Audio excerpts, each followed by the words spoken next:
Siang hari ini kita dimudahkan oleh Allah menunaikan salah satu bentuk pengabdian tertinggi kita, yaitu salat zuhur berjamaah. Semoga diterima oleh Allah Subhanahu wa taala menjadi salat yang sempurna, yang innas salata tanha 'anil fahsya'i wal munkar.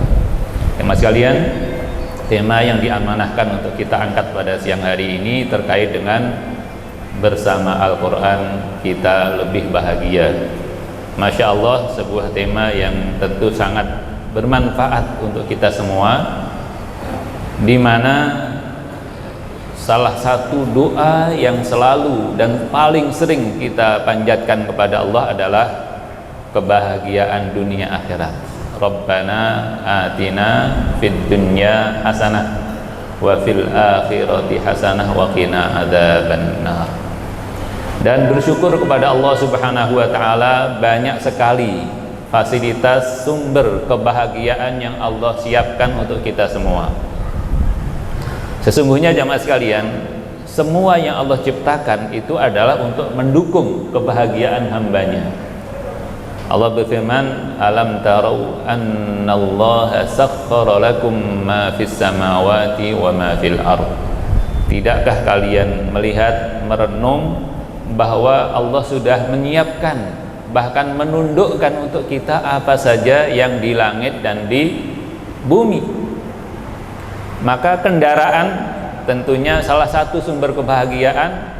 Ketika kita mengendarainya pun kita berdoa, subhanalladzi sakhkhara lana hada. Maha suci Allah yang telah menundukkan, menyiapkan untuk kita kendaraan, silahkan yang termewah sekalipun.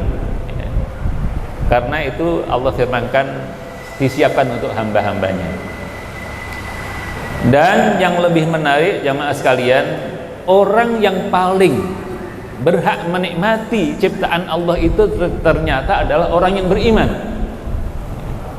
Allah berfirman dalam surah Al-A'raf ayat 31-32, ya, qul hiya lilladzina amanu fil hayatid dunya. Katakanlah semua kenikmatan, perhiasan dunia ini adalah miliknya lilladzina amanu, orang-orang yang beriman, fil hayatid dunya, dalam kehidupan saat ini di dunia yang memang sebentar ini. Nah, lebih sempurna dan lebih lama lagi, khalisatan yaumal qiyamah, lebih khusus lagi orang beriman akan menikmatinya di hari kemudian nanti, di hari kiamat. Hanya jamaah sekalian, kadang-kadang kita belum bisa mencerna dengan nalar sederhana kita. Allah berfirman yang paling berhak menikmati orang beriman, gitu ya, menikmati fasilitas-fasilitas di dunia ini. Tetapi orang terkaya di Indonesia pun yang banyak orang tidak beriman. Sepertinya kok nggak nyambung, gitu ya. Apalagi orang terkaya di dunia yang memang sebagian besar orang di dunia ini tidak beriman, ya. Dari hampir 8 miliar penduduk bumi, sekitar 1,5-nya saja yang beriman. Maka wajar kalau yang paling banyak menikmati ciptaan Allah ternyata orang yang beriman.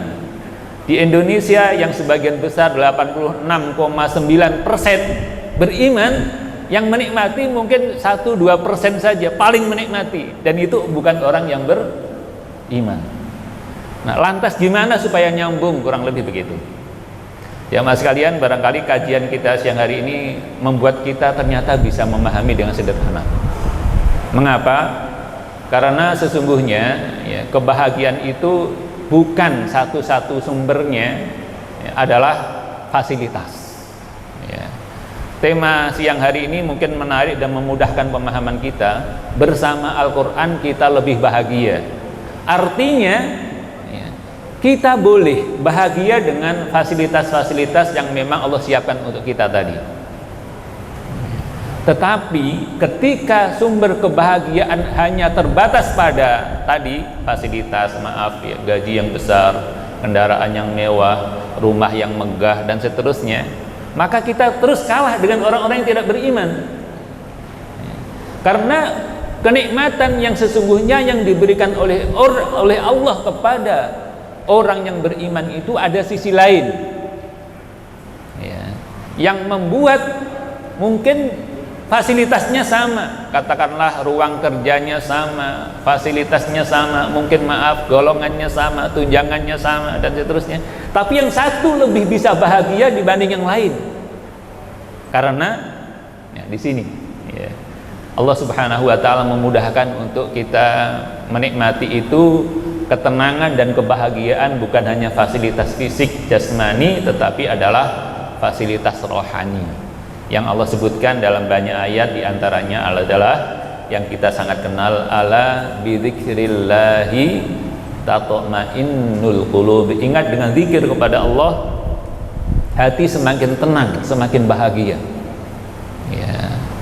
Para ulama menjelaskan membaca Al-Quran dekat dengan kitab suci ini adalah zikir paling tinggi, ya. Zikir papan atas gitu ya. Maka kalau kita dekat dengan Al-Quran, temanya tadi, kita akan lebih bahagia, ya. Sekali lagi, silahkan bahagia dengan seluruh fasilitas ciptaan Allah, bagus. Tapi kalau kemudian kita dengan fasilitas, kemudian dekat dengan Allah, zikir kepada zikir paling papan atas tadi, Al-Quran, maka benar kita akan lebih bahagia lagi. Dan disitulah kita akan mengalahkan orang-orang yang tidak beriman, meskipun fasilitas dunianya, menikmati ciptaan Allahnya itu lebih banyak dari orang-orang yang beriman. Ini rahasianya. Oleh karena itu, jamaah yang dirahmati Allah Subhanahu wa Ta'ala, Allah berfirman dalam surat yang sama, di awal surat Allah berfirman, surat Thaha, ma anzalna 'alaikal qur'ana litashqa. Saya tidak menurunkan Al-Quran Muhammad, yang ditegur Nabi kita, untuk menyusahkan Anda, bukan. Al-Quran itu diturunkan oleh Allah Subhanahu wa Ta'ala justru sebaliknya, ya, untuk memberikan fasilitas tadi, semakin menikmati. Bagian akhir surah yang sama, surat Thaha ayat 124, kalau tadi ayat kedua, saya tidak menurunkan Al-Quran untuk menyusahkan Anda, termasuk kita umatnya, ya, tapi untuk membahagiakan kita. Karena Al-Quran sekali lagi zikir tingkat tinggi, kalam Allah yang paling mendekatkan hambanya kepada Allah Subhanahu wa Ta'ala. Pada surah yang sama ayat 124, Allah berfirman, waman a'rada an dzikri, barang siapa berpaling dari zikir kepadaku, lagi-lagi yang tertinggi adalah Al-Quran. Bahkan Al-Quran itu salah satu namanya adalah Az-Zikr, ya. Barang siapa jauh berpaling dari Al-Quran, kata Allah, fa inna lahu ma'isyatan dhanka, sungguhnya hidupnya akan sempit. Maaf, meskipun fasilitasnya banyak. Maka kita pun mungkin menyaksikan atau bahkan merasakan semua ada, mau jalan-jalan kemana saja bisa, mau makan apa saja bisa, tapi kadang-kadang perasaan ini gelisah, tidak bahagia, ya. Kita perlu, mungkin salah satunya adalah ternyata jalur kebahagiaan, yaitu dekat dengan Al-Quran, kadang-kadang mungkin itu yang menjadi penghalang.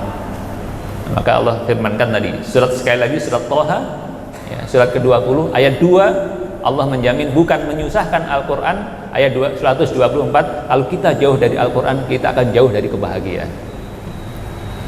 Nah, kemudian banyak kisah jamaah yang dirahmati Allah Subhanahu wa Ta'ala yang membuktikan firman-firman Allah tadi. Bahkan orang yang tidak beriman pun ketika coba dekat dengan Al-Quran, dia akan menikmati. Sejak zaman Al-Quran turun, ketika Rasulullah Shallallahu Alaihi Wasallam masih hidup, gitu ya, para orang-orang di sekitarnya, ada yang beriman menjadi sahabat, ada yang tidak beriman menjadi teman tetangga. Mereka sama-sama menikmati Al-Quran, beriman atau tidak beriman. Sampai ada tokoh, bahkan tokoh tertinggi, ya, dari kalangan kaum musyrikin yang tidak beriman, namanya Walid bin Mughirah. Pak Walid, mungkin bahasa kita supaya mudah diingatnya. Pak Walid itu tokoh tertinggi, tapi dia penasaran banget dengan Al-Quran dan menikmati banget Al-Quran, padahal dia tidak beriman.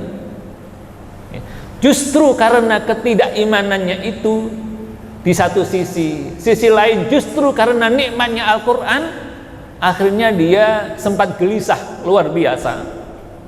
Kemudian dikumpulkan para kepala-kepala suku semua, disampaikan kegelisahannya itu. Apa yang membuat orang ini gelisah, Pak Walid gelisah? Ya, karena jamaah sekalian, musim haji mau tiba. Ya, musim haji itu sudah menjadi tradisi turun-temurun masyarakat bangsa Arab dari berbagai negara. Kalau sekarang dari Yaman, Syria, Palestina, Maroko dan lain sebagainya, Mesir, mereka sudah memiliki tradisi musim haji ke Mekah. Meskipun Nabi belum diutus gitu ya, sejak zaman Nabi Ibrahim itu. Nah, kalau musim haji tiba, masyarakat Arab pada ke Mekah, Muhammad Nabi kita itu sudah membaca Al-Quran terbuka, terang-terangan. Nah, inilah yang membuat Walid gelisah. Kenapa? Karena kalau sampai para rombongan haji dari berbagai negara tadi kemudian ketemu Muhammad, dengerin Muhammad baca Quran, bahaya. Kenapa? Mereka akan menikmati Al-Quran sebagaimana Walid dan teman-temannya menikmati Al-Quran. Sama-sama tidak beriman, tapi menikmati. Nah, kemudian kalau rombongan-rombongan haji, tentu bukan jamaah karena belum beriman mereka ya. Kalau mereka ketemu Muhammad menikmati Al-Quran, yang akan dijadikan tokoh di Mekah ini bukan kita-kita lagi, para kepala suku, tetapi yang menjadi tokoh berikutnya adalah Muhammad. Maka mereka berkumpul ya mas sekalian. Ya, gimana ini supaya tidak terjadi? Didiskusikan. Ya, kemudian muncul ide dan usulan-usulan. Salah satunya mengatakan, ini aja Pak Walid usul, gitu ya. Kita sebut saja Muhammad itu orang gila. Awas jangan deket-deket, gitu ya. Kata Walid langsung disemprot. Gitu. Gimana kalian ini? Ya. Orang gila Pak, ngomongnya runut, rapi, Pak, penampilannya ya, menarik dan sebagainya. Nggak bisa dong. Allah pun membantah, ma anta bi ni'mati rabbika bimajnun. Ya, Anda bukan orang gila Muhammad. Orang kafir sendiri menolak. Ada ide kedua. Gini aja, kita bilang dia itu dukun, tukang sihir, sedang membaca mantra. Awas jangan deket-deket. Kata Walid, oh ini baru boleh nih, gitu ya. Karena orang pasti takut dengan dukun, sahir atau tukang sihir. Gitu. Tapi kemudian kata Walid, nggak bisa. Saya tahu apa itu mantra. Yang dibaca Muhammad Al-Quran beda dengan mantra. Akhirnya dimentahkan lagi oleh Walid, ya, pimpinan tertinggi, kepala suku tertinggi tadi. Ada ide ketiga yang lebih menarik. Atau gini Pak Walid, usulan berikutnya adalah, ya kita sebut saja memang Muhammad ini sastrawan.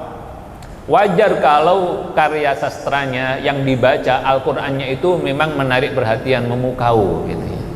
Nah, ini kata Walid, oh ini baru bener nih. Ya, wajar kalau kemudian tutur katanya, bacaannya menjadi mempesona ya, banyak orang. Tapi kemudian dia mikir lagi Walid ini, saya juga tahu apa itu syair, karya-karya sastra tertinggi saya tahu, tapi lagi-lagi beda yang dibacakan Muhammad Al-Quran dengan karya sastra tertinggi sekalipun. Nah akhirnya jamaah sekalian, para kepala suku ini bubar, tidak ada keputusan, tidak ada kesepakatan. Yang dikhawatirkan terjadi, musim haji tiba, banyak orang terpesona, semakin banyak orang yang menikmati Al-Quran Al-Karim. Maka akhirnya mereka berkata, dan kata-kata mereka ini diabadikan oleh Allah dalam surah Fussilat ayat 26 ya. Allah berfirman, wa qala alladziina kafaru la tasma'u li hadzal qur'an walghaw fihi la'allakum taghlibun.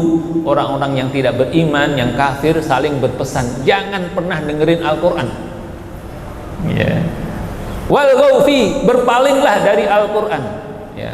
La'allakum taghlibun, supaya kalian tetap eksis, tetap menjadi kepala suku, jangan pernah dengerin Al-Quran. Kenapa? Tadi kalau orang sudah dengerin Al-Quran akan terpesona, tertarik, dan nggak bisa menjauh lagi, tidak bisa melepaskan lagi. Kata orang sekarang kecanduan begitu. Tapi kecanduan Al-Quran itu bagus banget tentunya. Nah, ini benar-benar terjadi jamaah yang dirahmati Allah Subhanahu wa taala, dan sampai sekarang model-model semacam itu banyak. Di banyak negara yang tidak beriman, bahkan di Eropa itu ada anak muda iseng. Isengnya apa? Dia hidupin rekaman bacaan Al-Quran ya, yang bagus itu, kemudian orang lewat dipanggil, Pak, sebentar, dengerin ini ya, mungkin 3-5 detik gitu ya. Gimana Pak? Nggak ngerti apa itu yang dibaca, bacaan Al-Quran, orang tidak beriman. Good, bagus katanya. Ada 3 orang, 4 orang diperlakukan sama oleh anak muda iseng itu.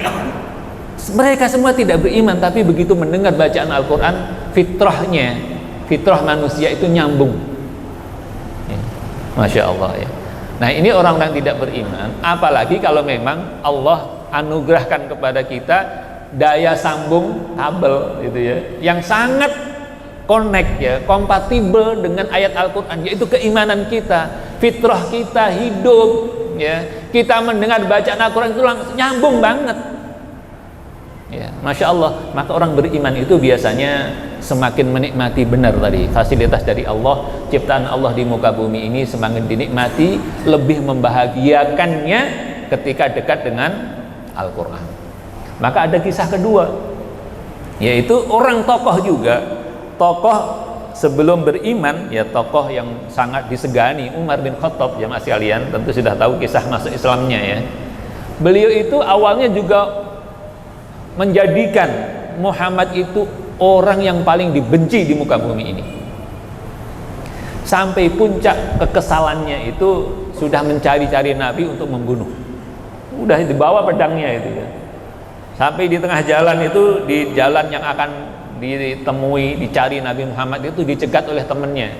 Mar, mau kemana katanya. Dengan gemesnya ya, dengan geramnya dia katakan, saya bunuh Muhammad. Diledekin dia, Mar, adikmu tuh udah ikut Muhammad, adik perempuannya namanya Fatimah.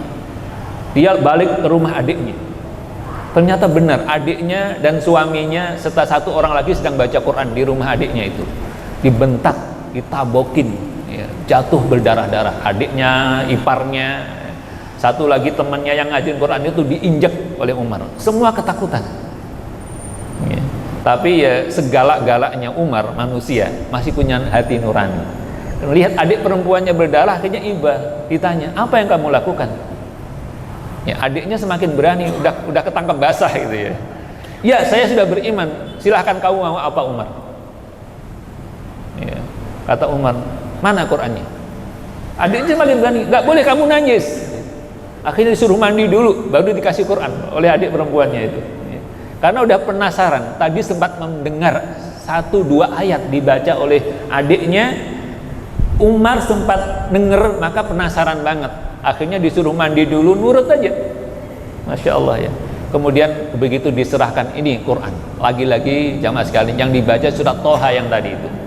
Toha ayat kedua, ini ayat pertama, Toha ma anzalna alaikal qur'ana litashqa.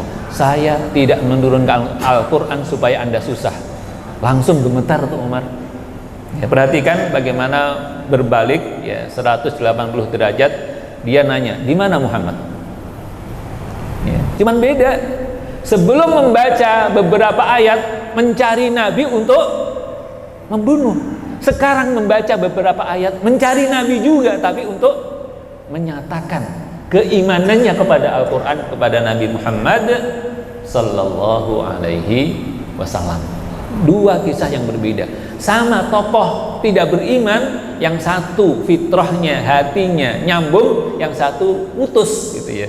Maka yang satu beriman, orang yang paling dibenci awalnya Nabi Muhammad, setelah membaca beberapa ayat Al-Quran menjadi orang yang paling dicintai. Bahkan nanti dalam episode berikutnya Umar mengatakan, tidak ada orang yang lebih saya cintai di dunia ini melebihi Muhammad. Muhammad lebih aku cintai dari diriku sendiri, kata Umar radhiyallahu anhu, karena membaca beberapa ayat Al-Quran. Nah, ini kisah-kisah yang mungkin menginspirasi kita, jamaah yang dirahmati Allah Subhanahu wa taala. Kemudian satu lagi ya, kisah yang juga mungkin memberi kekuatan kita untuk selalu bersyukur dekat dengan Al-Quran. Seorang sahabat namanya Abdullah bin Mas'ud radhiyallahu anhu. Ini sahabat yang dikenal sebagai orang yang ahli Al-Quran, jago banget. Dan kepakaran beliau di bidang Al-Quran ini diakui oleh Rasulullah Sallallahu Alaihi Wasallam. Sampai Rasulullah itu suatu ketika, jamaah sekalian, minta dibacakan Al-Quran oleh beliau. Bacain Quran dong. Ya. Kaget beliau, ya Rasulullah, kan Al-Quran turun kepada engkau, kok saya suruh baca gitu. Kata Abdullah begitu. Kata Rasulullah, saya pengen, inni uridu an asma'ahu min ghairi, saya pengen dengar dari orang lain. Maka kemudian Abdullah pun membaca surah An-Nisa. Dalam kesempatan lain, kepakaran Abdullah bin Mas'ud dijelaskan oleh Rasulullah, man ahabba ay yaqra'al qur'ana ghaddan kama unzil falyaqra' ala qiraati ibni ummi abd. Siapa yang pingin membaca Al-Quran dengan segar sebagaimana Allah turunkan, ikuti atau belajarlah dari Abdullah bin Mas'ud. Bagaimana beliau menikmati Al-Quran sampai jamaah sekalian, Abdullah bin Mas'ud itu mengeluarkan kata-kata mutiara. Ya, beliau mengatakan, hadzal Quran ma'dubatullah. Dalam hadis sahih riwayat Imam Tabrani ya, dalam kitab As-Silsilah As-Sahihah, Al-Quran ini adalah ma'dubatullah, jamuan, hidangan dari Allah Subhanahu wa ta'ala. Ya. Jadi bukan digambarkan kalau kita baca Quran kita tenang, kita bahagia, bukan. Sudah langsung ya, diilustrasikan sebuah jamuan. Ya, kalau jamuan ketika ada acara besar kan menunya macam-macam ada. Ya. Tapi semua jamuan tetap kokinya manusia gitu ya. Kata Abdullah bin Mas'ud, Al-Quran ini jamuan, tapi bukan dari manusia, ma'dubatullah, jamuan dari Allah Subhanahu wa ta'ala. Maka beliau berpesan, faman istata'a ay yata'allama minhu syai'a falyaf'al.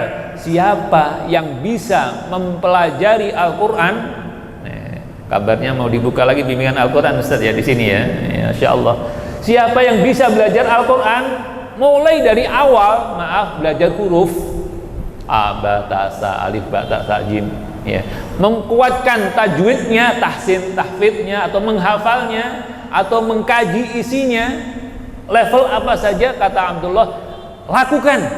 Fal yaf'al. Kenapa?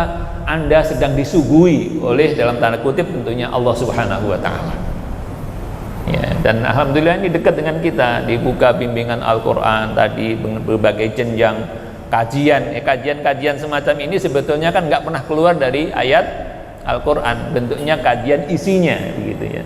Kajian apa tadi? Kismis Ustaz ya, kajian Islam Senin dan Kamis. Subhanallah, Allah dekatkan jamaah sekalian Al-Quran itu dengan kita semua ya. Tadi sudah ada 3 kisah orang tidak beriman, orang beriman Umar, orang yang memang sangat ahli Al-Quran Abdullah bin Mas'ud, semua membuktikan Al-Quran begitu mendatangkan kenikmatan dan kebahagiaan.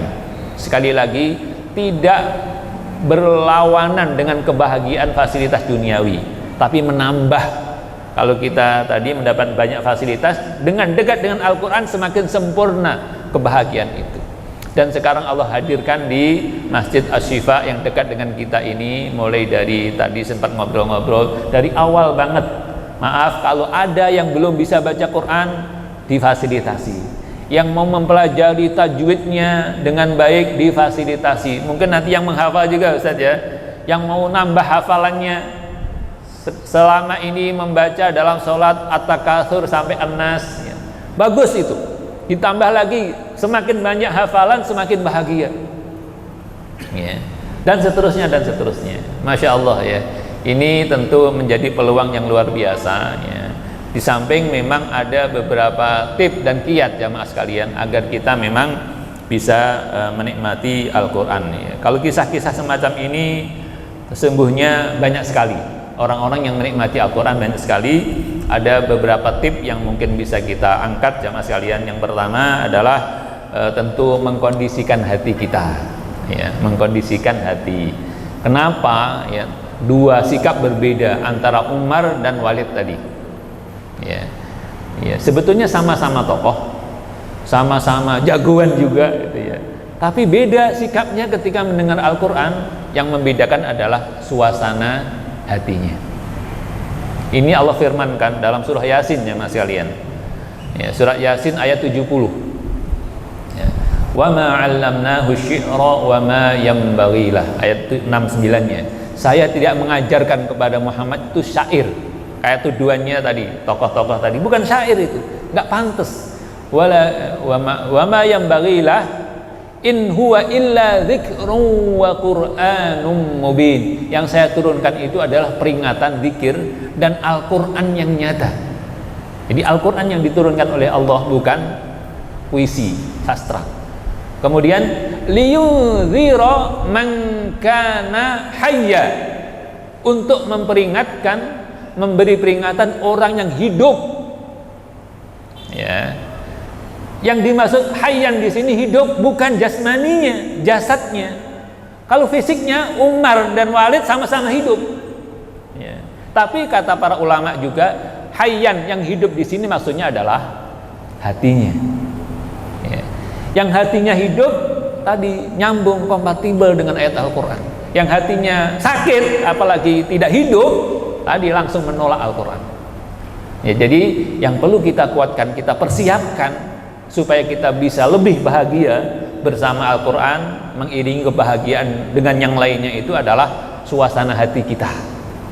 Ya, nanti diterangkan lagi oleh para ulama, bahkan diterangkan oleh Rasulullah dalam hadis, kenapa hati itu kadang-kadang agak berat dekat dengan Al-Quran. Mohon maaf ya, biasanya ini terkait dengan ketaatan, ketakwaan kita. Maaf kata Rasulullah, dosa itu memang membuat jarak akhirnya, menghalangi kesejukan keimanan. Ya, kata Rasulullah, innal mu'min idza aznama dzamban kanat alaihi nuktatun sauda. Orang beriman kalau jatuh pada dosa itu akan terjadi noda hitam, bukan di wajahnya, tapi noda hitam di hatinya. Tapi kata Rasulullah, fa in taba wastaghfara saqula qalbuhu. Kalau dia sadar, oh saya sudah salah, kemudian istighfar kepada Allah, bertobat, kata Rasulullah, bersih kembali. Nah, bukan berarti kita nggak boleh dosa. Manusiawi orang dosa, bahkan dosa besar sekalipun manusiawi. Yang penting nyadar, menyadari itu salah dosa, kemudian istighfar kepada Allah Subhanahu wa taala. Maka kata Rasulullah, bersih kembali. Ini barangkali hati kita bersihkan supaya kinclong lagi dengan istighfar, taubat kita kalau terjatuh pada kesalahan. Nah, dengan itu maka Rasulullah sendiri itu istighfar bisa di atas 100 kali setiap hari. Padahal Rasulullah dijamin tidak salah oleh Allah Subhanahu wa taala. Nah, ya. Maka kita lebih perlu banyak mengkondisikan hati dengan banyak istighfar. Tentu istighfar yang mendalam ya, bukan istighfar hanya di lisan, istighfar yang dilandasi oleh tadi penyesalan. Astagfirullah, kemarin saya datang telat misalnya. Ya.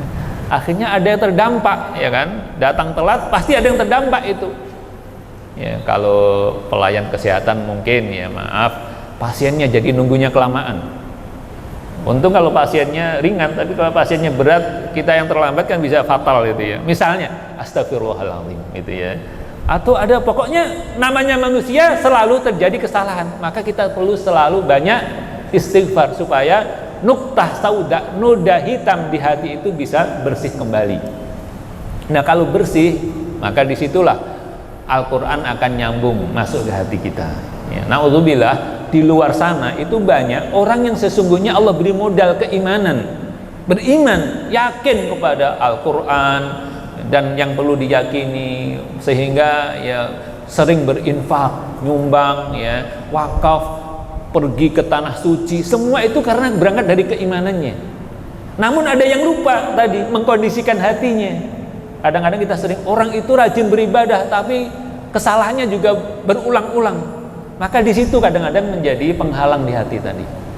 Tidak bisa menikmati Al-Quran salah satu bentuknya. Ya, maka yang sangat mendasar adalah mengkondisikan hati, salah satu yang paling efektif dengan banyak istighfar, kepada Allah Subhanahu wa taala. Insyaallah akan nyambung tadi ya dengan ayat Al-Qur'an dan akan semakin membahagiakan kita semua. Yang kedua, jemaah sekalian, kita perlu merutinkan lisan kita. Ya, sudah hati ini terpaut bahkan menikmati, rindu mendengarkan atau bahkan membaca Al-Qur'an, ya, maka perlu ditindaklanjuti, di follow up lagi, jangan berhenti di hati saja. Ya, pengen tapi nggak melangkah, sayang banget tentunya. Ketika hati kita sudah dibuka oleh Allah dengan istighfar kita kondusif, maka kita perlu merutinkan ya membaca Al-Qur'an dengan lisan kita. Dan itu juga diperintahkan oleh Allah Subhanahu wa taala ya. Warattilil Qur'ana tartila. Bacalah Al-Qur'an dengan tartil. Itu di bagian awal surah Al-Muzammil ayat keempat. Bagian terakhir surah Al-Muzammil, faqra'u ma tayassara minal Qur'an. Bacalah apa yang mudah, artinya Al-Qur'an itu mudah dibaca gitu ya. Bacalah Al-Qur'an yang mudah itu gitu ya. Allah pun berfirman, alima an sayakunu minkum mardha. Allah tahu di antara kalian akan sakit. Ini pas banget dekat dengan kita nih ya. Di antara orang yang sakit. Kata Allah, faqra'u ma tayassara min. Orang yang sakit baca Quran gitu ya. Justru orang yang sakit itu nanti ada penelitian bagaimana Quran itu mempercepat kesembuhan. Dan mungkin jamaah sekalian ya, lebih tahu tentang hal itu. Seingat saya di masjid sebelah ARH itu atau Habib Rahman Hakim pernah ada seminar tentang Al-Quran dan kesehatan, tinjauan medis dan tinjauan syar'i. Saya ingat waktu itu ngikutin ya. Artinya apa? Justru yang sakit, kata Allah sebutkan dalam surah Muzammil, alima sayakunu minkum mardha. Sebagian sakit, faqra'u, baca Quran.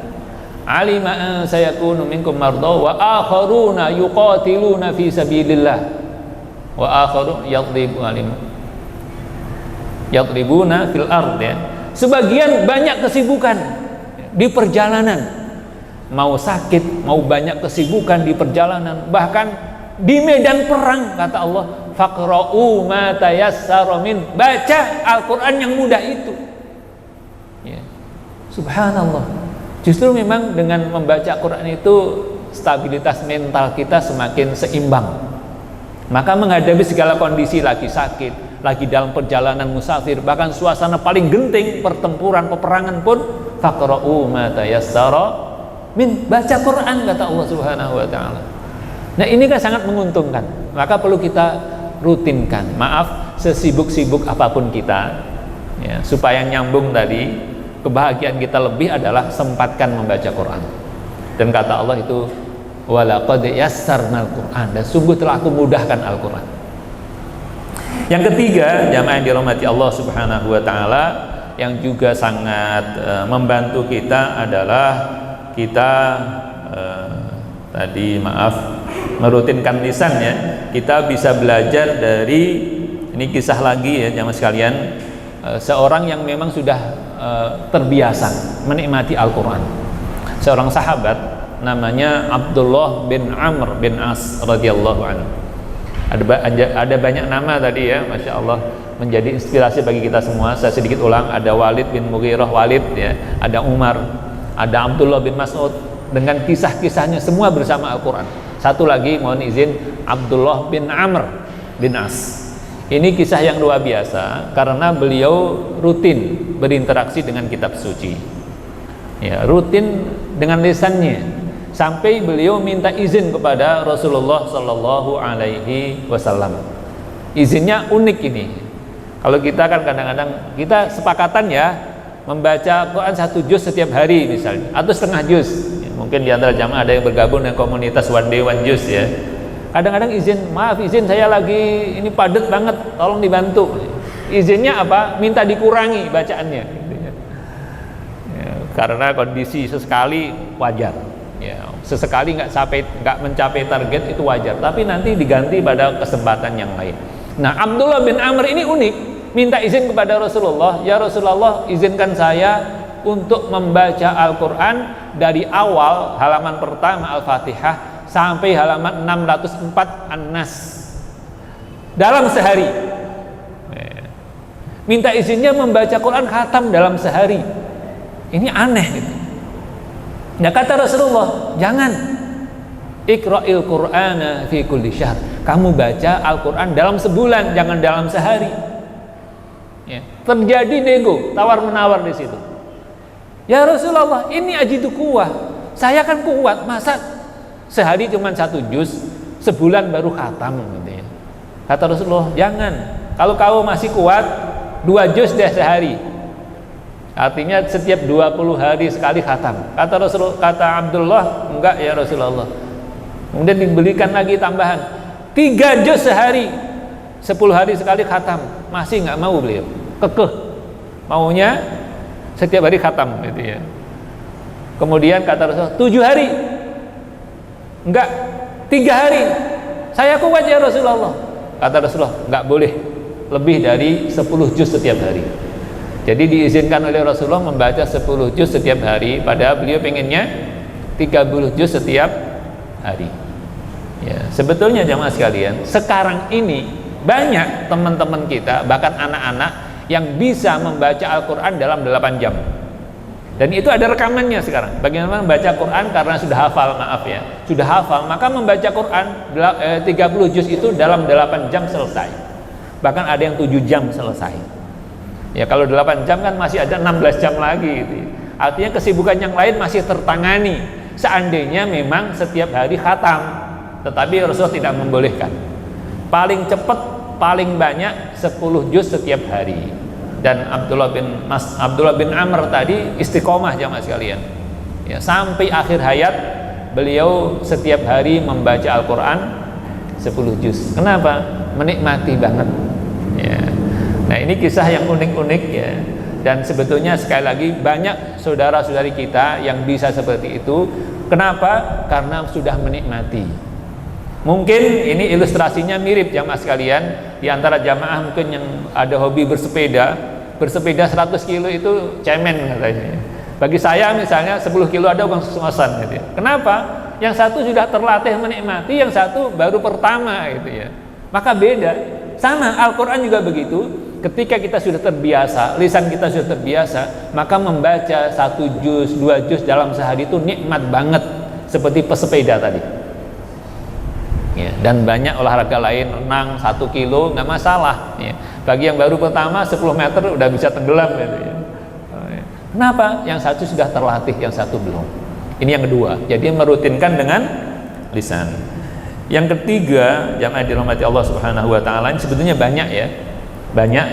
Tapi satu lagi mohon izin, ternyata ada satu kunci rahasia yang luar biasa bagaimana kita menikmati Al-Quran dan kita lebih bahagia bersama Al-Quran. Sekali lagi, lebih bahagia artinya kita bahagia dengan fasilitas-fasilitas itu Allah perintahkan, Allah izinkan, tapi kita punya peluang lebih bahagia kalau dekat dengan Al-Quran. Salah satu kunci adalah menangis ya, menangis ketika membaca Al-Quran. Ini Allah sebutkan dalam surah Al-Isra ayat 109 ya. Wa yakhirruna lil azqani yabkun wa yaziduhum khusyu'a. Mereka ketika membaca Quran itu semakin khusyuk, tersungkur menangis ya. Jadi memang kadang orang membaca Quran itu ketika menghayati banget akhirnya menangis. Dan kalau menangis biasanya sujud, minta berdoa kepada Allah. Dan itu suasana rohani yang sangat dekat. Seorang hamba ketika merasa dekat dengan Allah, itu puncak kebahagiaan ya. Dan itu diantara puncak kebahagiaan bersama Al-Quran ya. Tentu ini bukan dibuat-buat, tapi perlu dilatih juga. Kita membaca Quran khususnya sendirian gitu ya, Masya Allah, kemudian merenungi isinya. Banyak teman-teman kita, mungkin kita juga pernah merasakan itu suasana spesial momen yang sangat indah ya, ketika orang bisa menangis ya, ketika zikir secara umum ya, dan terutama menangis ketika membaca Quran, dan biasanya ketika sendirian. Boleh sih nangis ketika sholat berjamaah, sholat taraweh misalnya. Kadang-kadang imamnya memang bacaannya menyentuh, doanya menyentuh, kita menangis, bagus. Dan biasanya kita rasakan keindahan dan kenikmatan, kesyukuran kita di sana. Akan lebih indah lagi kalau membaca sendiri. Kalau zikir sendiri kemudian nangis, itu lebih luar biasa. Bahkan keluar biasaan menangis ketika membaca Al-Quran sendirian ini, Rasulullah Shallallahu Alaihi Wasallam terangkan fasilitasnya sampai hari kiamat nanti. Orang yang rajulun dzakarallaha khalian fafadat ainah, orang yang zikir kepada Allah termasuk baca Quran sendirian kemudian meneteskan air mata. Kata Rasulullah, orang seperti itu akan dilindungi oleh Allah pada hari kiamat. Bahasa kita sekarang, dijamin keamanannya oleh Allah pada hari kiamat nanti, di saat banyak orang pada ketakutan. Jamaah sekalian, mudah-mudahan sedikit yang bisa saya angkat bermanfaat. Kurang lebihnya mohon maaf yang sebesar-besarnya. Wassallallahu wasallama ala nabiyyina Muhammadin wa ala alihi wa sahbihi ajma'in. Assalamualaikum warahmatullahi wabarakatuh.